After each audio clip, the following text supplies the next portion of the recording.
Masculine feminine energies గురించి మాట్లాడబోతున్నాం. ప్రతి మనిషిలో ఉండే ఈ ఎనర్జీస్ ఇంటరాక్షన్ ఎలా ఉంటుంది? సో ఈ రెండు ప్రతి వాళ్ళలో ఉంటాయి, అది మనం ఫస్ట్ తెలుసుకోవాల్సిన విషయం. పురుషుల్లో చాలా మందిలో ఉంటుంది ఇలాంటి ఒక energy. They majorly want to be a provider.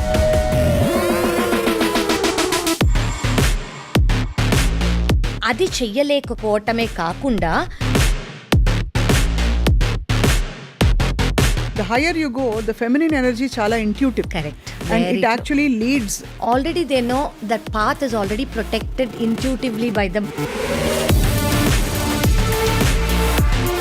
As an individual, ఈ రెండు కలగలిసి ముందరికి తీసుకెళ్ళాలంటే how does it work? అంటే ఇప్పుడు మీకున్న ఇన్సెక్యూరిటీస్ వేరే వాళ్ళ మీద రబ్ చేయటం is not the right way. Correct. మీకు ఇన్సెక్యూరిటీస్ ఉన్నాయని తెలిస్తే యాజ్ అన్ ఇండివిజువల్ రిలేషన్షిప్స్ అని ఒక మిర్రర్ లాంటివి అని చెప్తారు కదా. ఈ కాంటెక్స్ట్ ఏదైతే చెప్తున్నావనో ఇవి ఆబ్వియస్లీ స్పౌజల్ అండ్ రొమాంటిక్ రిలేషన్షిప్స్లోనే ఈ కైండ్ ఆఫ్ మిర్రరింగ్ జరుగుతుంది. కరెక్ట్. ఇంబ్యాలెన్సెస్ బికాజ్ అన్న చెల్లెలతో కానీ నాన్న కూతురుతో కానీ ఈ ఇంబ్యాలెన్సెస్ మనకి ఎక్కువ తారసపడవు. స్టార్టింగ్లో అంతా బాగుంటుంది, ఎందుకంటే వాళ్ళ ఒరిజినల్ సెల్ఫ్ అనేది బయటికి రాదు. ఆ వాల్స్ అనేవి కిందకి దించేశాక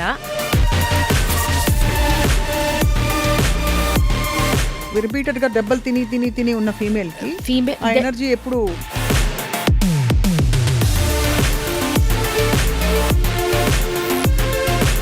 దానివల్ల ఉమెన్ అనేది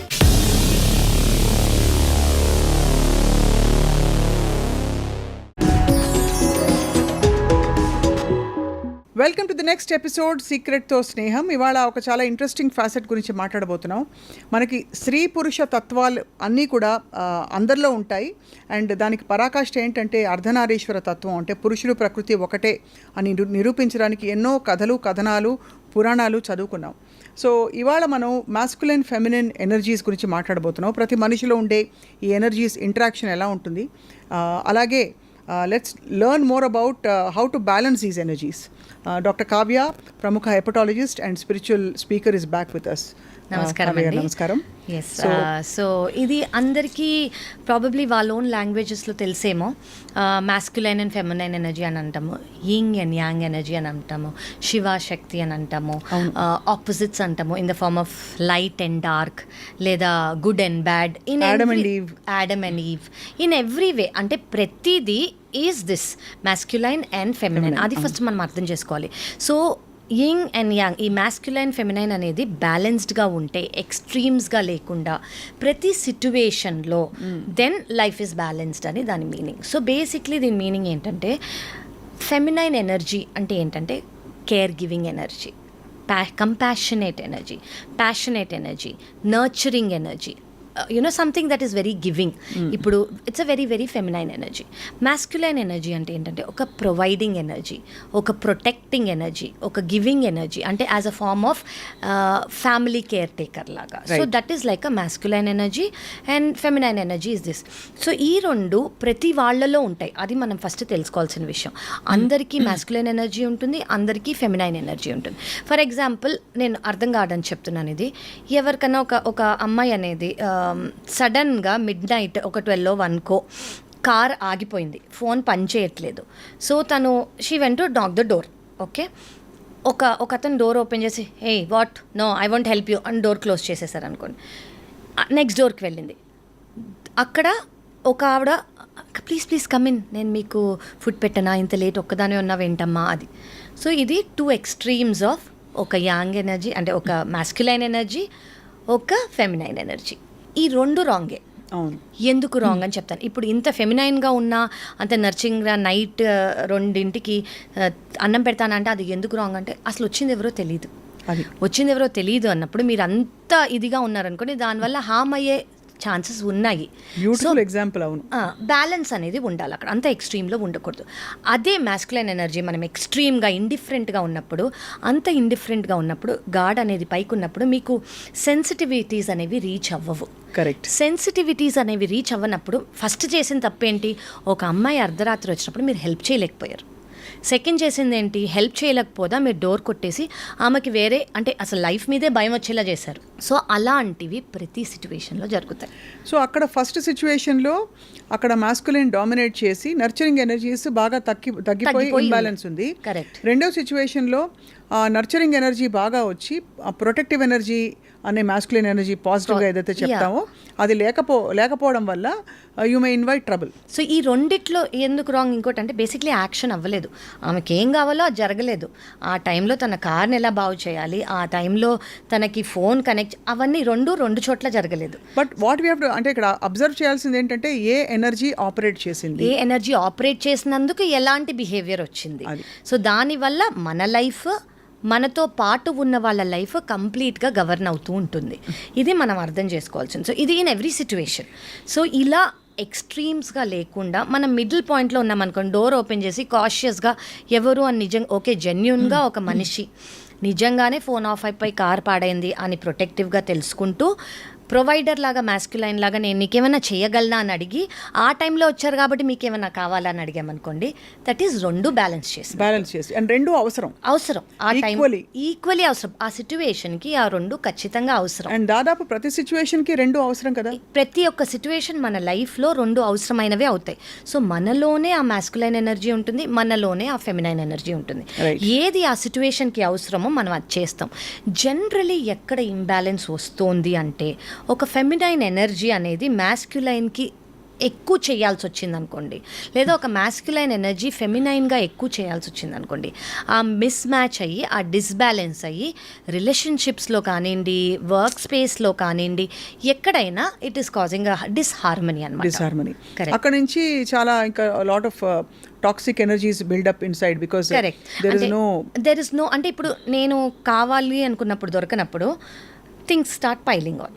సో అలా ఇప్పుడు అంటే ఇది కూడా నేనే చేయాలా, ఇది కూడా నేనే అంటే చేయాల్సింది ఎవరో అయినప్పుడు నేనే చేస్తున్నప్పుడు ఇది కూడా నేనే చేయాలా, ఇది కూడా నేనే చేయాలా అని ప్రతిదీ బిల్డప్ అవుతుంది. అలాగే మాస్కులైన్ ఎనర్జీ డామినేట్ అయ్యి ఫెమినైన్ ఎనర్జీ తక్కువ అంటే నర్చరింగ్ కానివ్వండి. ఇప్పుడు అందరికీ లవ్ అనేది, కంపాషన్ అనేది, ప్యాషనేట్ ఎమోషన్ అనేది ప్రతి ఒక్క హ్యూమన్ బీయింగ్కి అవసరం. చాలా మందిలో ఉంటుంది ఇలాంటి ఒక ఎనర్జీ. కరెక్ట్. సో వాళ్ళు కరెక్ట్గా బ్యాలెన్స్ చేశారనుకోండి, వాళ్ళు అదొక్కటే డామినేట్ చేసి ప్రొవైడర్గానో ప్రొటెక్టర్గానో వాళ్ళకి ఏదైతే అంటే పురుషుల్లో they majorly want to be a provider, they want to be a protector, they want to be a giver.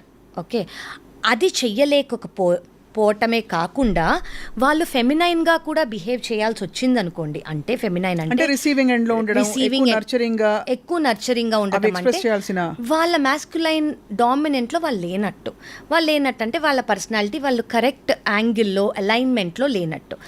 ఈ అలైన్మెంట్లో లేనందుకు they fall into any consequences. అలాగే ఉమెన్ కూడా.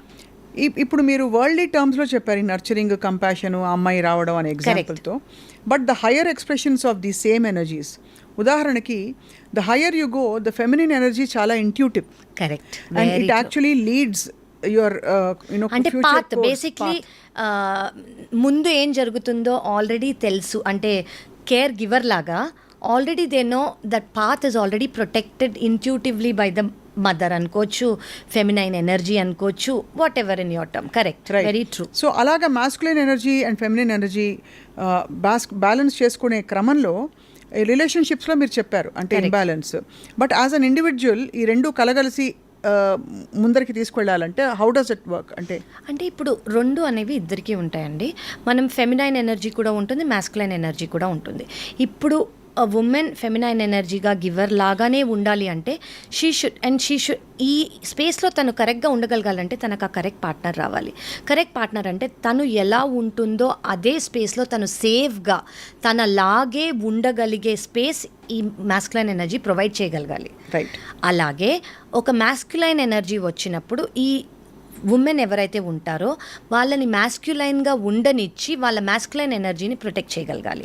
సో అప్పుడే మనకి హార్మోనీ అనేది తెలుస్తుంది. చాలా బ్యూటిఫుల్గా చెప్పారు ఈ హార్మోనీ గురించి. కానీ సిచ్యువేషన్స్ మారిపోతాయి చాలాసార్లు. కరెక్ట్. ఆ మారిపోయినప్పుడు ఛాలెంజ్ వచ్చి ఒక పార్ట్నర్ తాలూకు suppose they have to become the provider Correct, correct. లేదు అలాంటి పరిస్థితులు వచ్చాయనుకోండి, అవతల వ్యక్తిని ఎలా హెల్ప్ చేయాలో తెలియని ఒక హెల్ప్లెస్నెస్లో వాళ్ళ మాస్కులైన్ ఎనర్జీస్ ఎక్స్ప్రెస్ చేయలేక ఒక మహిళ ఉద్యోగానికి వెళ్ళి బయటికి వెళ్ళి వాళ్ళకు ఉద్యోగం లేని పరిస్థితులు చూస్తాం. ఆ అగ్రెషన్ వాళ్ళు ఎలా డైవర్ట్ చేయాలో తెలియక చాలాసార్లు అది అక్షింతలుగా ఆపోజిట్ పార్ట్నర్కి కోపంగా, ఇంకా ఒక డిసప్రూవల్గా, ఒక పుట్టింగ్ డౌన్గా, అబ్యూస్గా పరిణమిస్తుంది. కరెక్ట్. సో దాన్ని how do fix it? Because most of the abuse probably దీని వల్లే వస్తుంది. ఎందుకంటే అక్కడ మాస్క్యులైన్కి కూడా ఆయన ప్రొవైడ్ చేద్దాం అనుకుంటున్నారు, కానీ ప్రొవైడ్ చేయలేకపోతున్నారు. ఆ హెల్ప్లెస్నెస్ వల్ల ఆయన నేనే ఇది ప్రొవైడ్ చేద్దాం అనుకుంటున్నా, నేనే ఇది గివ్ చేద్దామని, నేను నిన్ను సేఫ్ ప్లేస్లో పెడదాం అనుకుంటున్నా, కానీ నేను ఇది చెయ్యలేకపోతున్నానన్న హెల్ప్లెస్నెస్ కొంతమందికి ఇది తెలుస్తుంది, కొంతమందికి ఇది తెలీదు. తెలిసిన వాళ్ళు ఓకే అని కామ్గా ఉండొచ్చు. వాళ్ళు ఏం చేయాలి నెక్స్ట్, ఈ సిట్యువేషన్ నుంచి బయటికి రావడానికి ఏం చేయాలి అనేది గైడెన్స్ ద్వారానో, లేదా వాళ్ళే పరిశోధించి వాళ్ళే బయటకు వస్తారు ఆ సిట్యువేషన్. కొంతమందికి ఈ సిట్యువేషన్లో ఉన్నారని కూడా తెలియకుండా వాళ్ళే సుపీరియర్గా ఆ డామినెంట్ ఎనర్జీని పైకి పెట్టుకోవడానికి ఆపోజిట్ పర్సన్ని హెల్ప్లెస్గా ఫీల్ చేస్తారు. అంటే వాళ్ళకున్న ఎమోషన్ని ఆపోజిట్ పర్సన్ని హెల్ప్లెస్గా ఫీల్ చేసి they feel secure in it. అది మంచిదా కాదా ఫస్ట్ పాయింట్. సెకండ్ పాయింట్ ఏంటంటే మనం దీన్ని అర్థం చేసుకోవాలా, అర్థం చేసుకోవద్దా. సో ఫస్ట్ ఆఫ్ ఆల్ మంచిదా కాదా అంటే ఇట్స్ నాట్ కరెక్ట్ అండి. అంటే ఇప్పుడు మీకున్న ఇన్సెక్యూరిటీస్ వేరే వాళ్ళ మీద రబ్ చేయటం is not the right way. మీకు ఇన్సెక్యూరిటీస్ ఉన్నాయని తెలిస్తే as an individual, please work on them. Okay, it is your duty to work on your insecurities. Irrespective మీరు రిలేషన్షిప్లో ఉన్నారని మీరు వర్క్ చేయకుండా ఇండివిజువల్గా ఉండుంటే చేసేవా అలా ఏం లేదు. ఎక్కడున్నా మీ ఇన్సెక్యూరిటీస్ మీద మీరు వర్క్ చేసుకోవటం చాలా ఇంపార్టెంట్. సెకండ్ థింగ్ ఏంటంటే ఆపోజిట్ పర్సన్ ఒకవేళ ఒక ఎన్లైటెండ్ ఫెమినైన్ ఎనర్జీ అనుకోండి, వాళ్ళకు ఒకవేళ అర్థమైంది అనుకోండి ఇది ఇన్సెక్యూరిటీ ద్వారా ఈ బిహేవియర్ వస్తుంది, ఒకవేళ హెల్ప్ అనేది ఆఫర్ చేయగలిగితే, వాళ్ళు చేస్తే వీళ్ళు వినే కేటగిరీలో ఉన్నారు అని అనుకోండి, ఖచ్చితంగా వాళ్ళు అది యాక్సెప్ట్ చేస్తారు. అదే ఒకవేళ లేరు అని అనుకోండి, వినే కేటగిరీలో లేరు అనుకోండి, మనం ఇందాక అనుకున్నట్టు వాళ్ళ మెమరీ ఏదైతే ఉందో అదే దానిలా యాక్ట్ చేయిస్తుంది. సో ఆ మెమరీని బ్రేక్ చేయడానికి వాళ్ళే హెల్ప్ చేయగలరు. They have to help them. So అప్పుడు రెండో వాళ్ళు ఏం చేయాలని సేపు సో మీరు అర్థం చేసుకోవాల్సింది ఏంటంటే మిమ్మల్ని ఇక్కడ ఎఫెక్ట్ చేస్తుందా, ఎఫెక్ట్ చేయట్లేదా. ఎఫెక్ట్ చేస్తుంది అంటే మీరు ఆ సిచ్యువేషన్ నుంచి బయటికి వచ్చేయాలి. బయటికి వచ్చేయటం అంటే ఆ రిలేషన్షిప్లోంచి బయటికి వచ్చేయటం కాదు, జస్ట్ ఆ సిచ్యువేషన్లోంచి డిటాచ్ అవ్వటం, దాన్ని బయట మనిషిగా చూడటం. ఓకే ఈ జాబ్ లేదనో, లేదా గివింగ్గా లేరనో, లేదా ప్రొవైడ్ చెయ్యలేకపోతున్నారనో ఈ ఇన్సెక్యూరిటీస్ వస్తున్నాయి, సో ఆయనకి ఈ ఎమోషన్స్ అనేవి దానివల్ల ఫ్లో అవ్వనేంటి, ఇది నన్ను అనటం కాదు సిట్యువేషనల్గా అంటున్నారు అని వదిలేసేయటం జాలిగా, లేదా అర్థం చేసుకొని.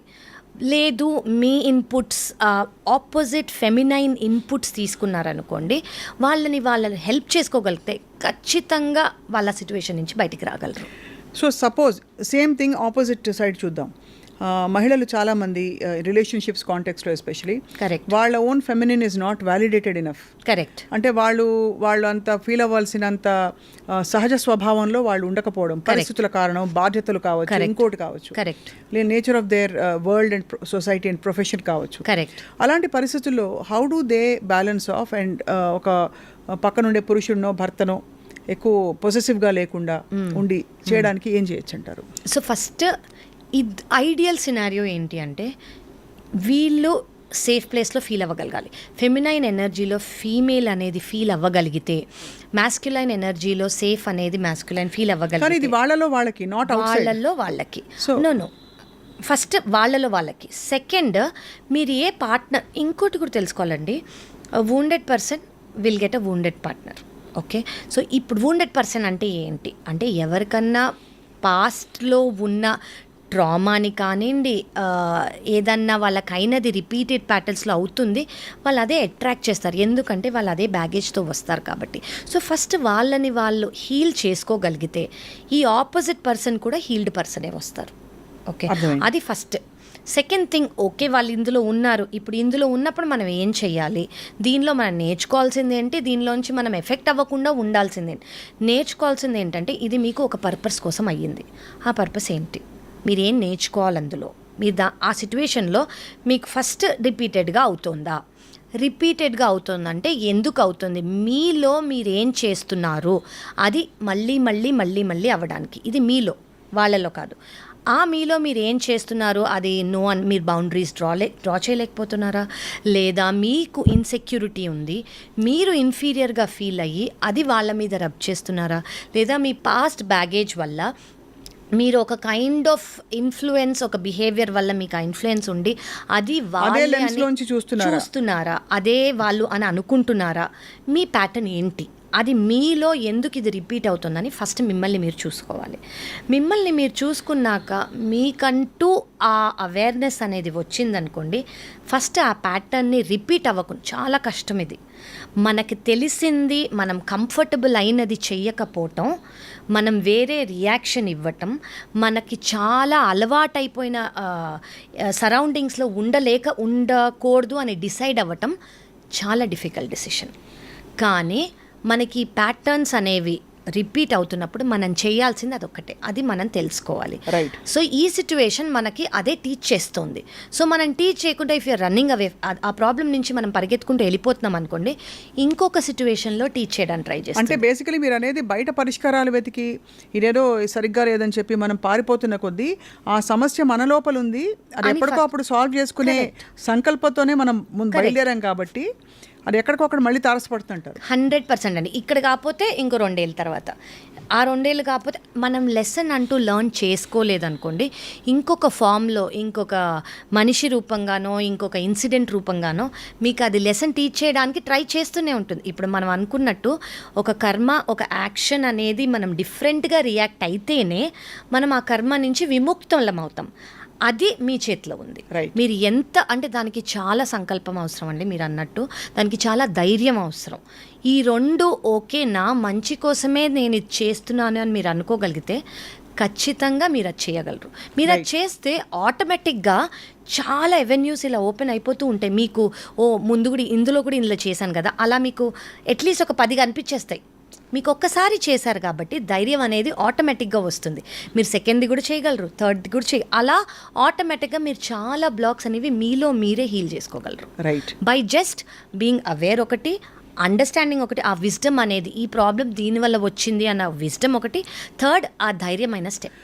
దీనికి ఆల్మోస్ట్ గ్రహించాల్సిన విషయం, ఫండమెంటల్ విషయం ఏంటంటే everything is within us. Correct. So all the imbalances are within us, బయటకు అది ప్రొజెక్ట్ అవుతుంది. అంతే. అండ్ అలాగా అంటే అందుకే మనలోనే ప్రపంచం ఉంది, మన బయట ఉందని. అంతే. అలాగాని ఆబ్వియస్లీ ఇక్కడ ఒక హెచ్చరిక ఏంటంటే మీ తరఫున కూడా I'm just taking the Liberty, ఎక్కడైనా మీరు అన్సేఫ్ సరౌండింగ్స్లో కనుక ఉంటే దయచేసి ప్రాక్టికల్గా ప్లీజ్ గో గెట్ హెల్ప్.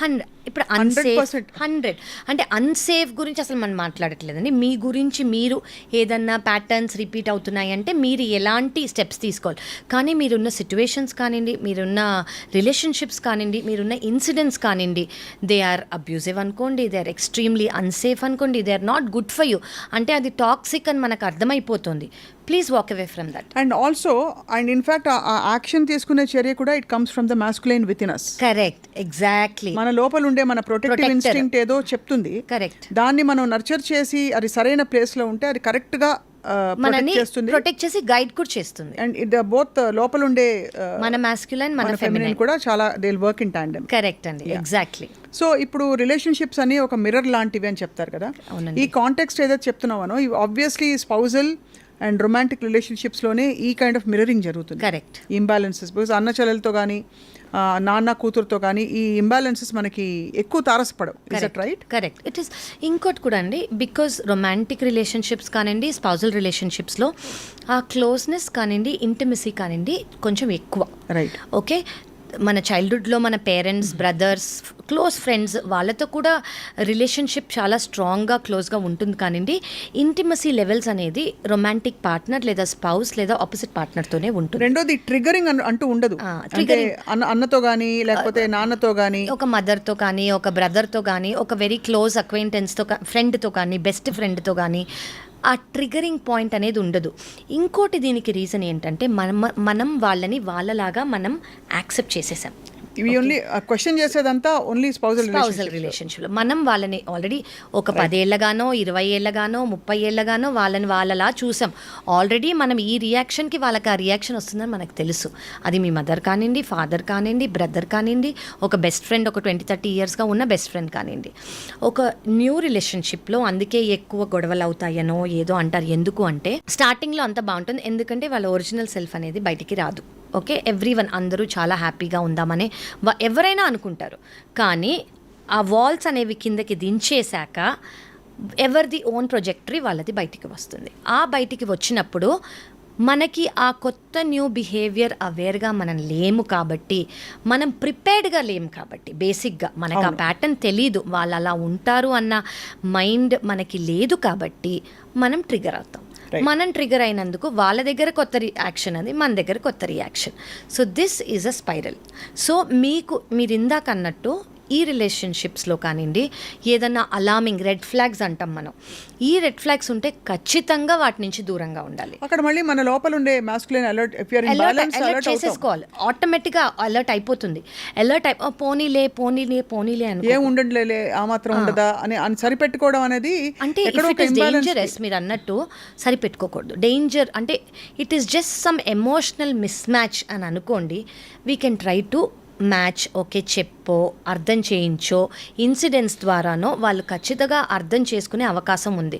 కానీ ఇది ఎండేంజరింగ్ అనుకోండి, ఇది లైఫ్కి ప్రమాదం అనుకోండి, దీనివల్ల మీకు చాలా పెద్ద ట్రామా వస్తుంది అనుకోండి, please move away from that. That's a brilliant and a very beautiful way of putting. అంటే how to balance and how to make the right decision తెలియదు కదా చాలా మందికి. కరెక్ట్ అండి. So on a closing note, ఈ అవేర్నెస్కి రావడం చాలా ఇంపార్టెంట్. మనకి what are some ways in which suppose ఒక insufficient ఒక male is not able to be in his true complete masculine energy because of various reasons, circumstances కావచ్చు. How best can he come to his natural state? అంటే what will make him come అంటారా? అలాగే what will make him come. అలాగే a man who is not even aware of his own feminine energies and is blocked completely, అది కూడా చాలా పెద్ద సమస్య. 100%. ఎందుకంటే నర్చరింగ్ అండ్ కంపాషన్, ఒక హోల్ హ్యూమన్ బీయింగ్ అంటే ఈ రెండు బ్యాలెన్స్ అయిన ఆస్పెక్ట్స్ బ్యాలెన్స్ అయిన హ్యూమన్ బీయింగ్ అని మనం విన్నాం, చదివాం. కరెక్ట్. సో ఇది ఎలా ఉంటుందంటే, how does a male behave when he is a whole human being, how does a female behave? So when a male అంటే ఆయన masculine energies ఫీల్ కానప్పుడు, ఆయనలో ఆయన feminine energies బ్యాలెన్స్ లేనప్పుడు బేసిక్లీ ఆయన హోప్లెస్ సిచ్యువేషన్లో ఉంటారు. ఓకే, హోప్లెస్ సిచ్యువేషన్ అంటే వాళ్ళకి ఫస్ట్ ఆఫ్ ఆల్ అది హోప్లెస్ అని వాళ్ళకి తెలియనప్పుడు వాళ్ళు ప్రతిదీ హోప్ లేదు అని అనుకొని ఇదే లాస్ట్ ఫైట్, మనం ఖచ్చితంగా ఫైట్ చేయాల్సిందే, అట్లీస్ట్ ఈ ఫైట్లో విన్ అవుదాం అని అనుకుంటారు వాళ్ళు. ఓకే, సో వాళ్ళు చేసేదంతా ట్రిగరింగే. సో ట్రిగర్ చేస్తూ అట్లీస్ట్ ఇందులో అయినా మనం విన్ అవ్వచ్చు అని అనుకుంటారు. ఇది very very very very unconscious behaviour. కావాలని చెయ్యరు. అట్లీస్ట్ ఒక 70-80% మంది కావాలని, అన్లెస్ ఒక సైకాట్రిస్ట్ ఇల్నెస్ ఉన్న వాళ్ళు కానివ్వండి, వాళ్ళకి అంటే they really don't know what they are doing, అదొకటి. సెకండ్ థింగ్ ఏంటంటే, ఎంతోమంది అవేర్గా లేరు కాబట్టి వాళ్ళ పాస్ట్ కాన్సిక్వెన్సెస్ ఇవి, లేదా వాళ్ళు ఫీడ్ అయినవి ఇవి, లేదా వాళ్ళు బిలీవ్ చేస్తున్నవి ఇవి అని వాళ్ళు కాన్షియస్గా అవేర్ లేరు కాబట్టి వాళ్ళు అన్కాన్షియస్గా ఇచ్చే ట్రిగర్స్ ఇవి. ఎందుకంటే ఎక్కడో అక్కడ ఇలా చేస్తే ఓకే తను ఇంకా నేను కావాలి అని అనుకుంటోంది అని వాళ్ళు ఫీల్ అవ్వాలి. ఓకే, దానికోసం వాళ్ళు ఈ ట్రిగర్స్ చేస్తారు. సో కావాలని పొసెసివ్గా చేయటం కానివ్వండి, కావాలని అవమానించటం కానీ, అనుమానించటం కానీ, ఇలాంటివన్నీ ఎందుకు చేస్తారంటే వాళ్ళు అన్షూర్గా ఉన్నారు, లోపల వాళ్ళు అన్షూర్గా ఉండి ఈ సిచ్యువేషన్లో అయినా మనం సిచ్యువేషన్ని గ్రిప్ తెచ్చుకుందాం లైఫ్లో అని వాళ్ళకు ఒక సిచ్యువేషన్ మీద కంట్రోల్ రావడానికి. ఎందుకు అంటే వాళ్ళు మిగతా ఏరియాస్లో ఇన్సెక్యూర్ ఉన్నారు కాబట్టి, ఏదో ఒక ఏరియాలో అంటే వాళ్ళకు ఆపోజిట్ పార్ట్నర్ ఇలా రియాక్ట్ అవుతారని ఖచ్చితంగా తెలుసు కాబట్టి, ఆ రియాక్షన్ ఖచ్చితంగా వస్తుందని తెలుసు కాబట్టి, ఈ ఏరియాలో నేను ఖచ్చితంగా ఎంపవర్ అవుతానని తెలుసు కాబట్టి వాళ్ళు చేస్తారు. సో రీఅష్యూరెన్స్ వాళ్ళకి ఓకే అమ్మయ్య ఓకే ఈ ఏరియా బాగానే ఉంది నాకు, సో ఇది బాగానే ఉంది కాబట్టి వాళ్ళు ఇదే మళ్ళీ మళ్ళీ మళ్ళీ మళ్ళీ చేస్తూ ఉంటారు. సో ఏం చేయాలి అప్పుడు? సో ఇది ఫస్ట్ ఆఫ్ ఆల్ వాళ్ళు అది అవేర్ అవ్వాలి. వాళ్ళు ఎలా అవేర్ అవ్వారంటే, వాళ్ళు కొంతమంది జెన్యూన్గా అలా సిట్యువేషన్ అయినప్పుడు ఫీల్ అవుతారు. ఒక మ్యాన్ ఓ ఇలా నేను చేశానే, ఇలా నేను చెయ్యకపోవాల్సిందే, అయ్యా నేను ఈ మాట అనకపోవాల్సింది, అయ్యో నేను ఊరికే రియాక్ట్ అయ్యాను, అయ్యో నేను అవమానించాను, నేను సపోర్ట్ చేయాల్సింది, ప్రేజ్ చేయాల్సిన టైంలో, అప్లాడ్ ఇవ్వాల్సిన టైంలో నేను ఇలా చేశాను అని ఖచ్చితంగా వాళ్ళకి వస్తుంది. అదే థాట్ పర్సిస్టెంట్గా ఉంచుకొని వాళ్ళకి ఈ బిహేవియర్ మళ్ళీ వస్తోంది ప్యాటర్న్డ్గా అని తెలిసినప్పుడు ఈ థాట్ డామినేట్ చేసుకొని వాళ్ళని ఆపుకోవాలి. అది చాలా అవేర్నెస్, చాలా అవేర్నెస్ కావాలి. ఆయనే ఉంటే అదేదో సాగుతున్నట్టు Correct. అంత అవేర్నెస్ ఉంటే అసలు ఇవన్నీ జరగవు. ఇప్పుడు మనం ఇవన్నీ చెప్పేది ఏంటంటే ఇలా అవుతూ ఉంటాయి, ఖచ్చితంగా మీరు ఒక్కసారి అవేర్ అవ్వండి. మీకు ఏదో బాధ ఉండుంటుంది, ఏదో ఒక ట్రామా ఉండుంటుంది, దానివల్ల మీ బిహేవియర్స్ అనేది ప్యాటర్న్స్గా ఫామ్ అయిపోయాయి, ఒక్కసారి తెలుసుకోండి అని చెప్పడమే మన ప్రయత్నం. అలాగే ఫీమేల్ రిపీటెడ్గా దెబ్బలు తిని ఉన్న ఫీమేల్కి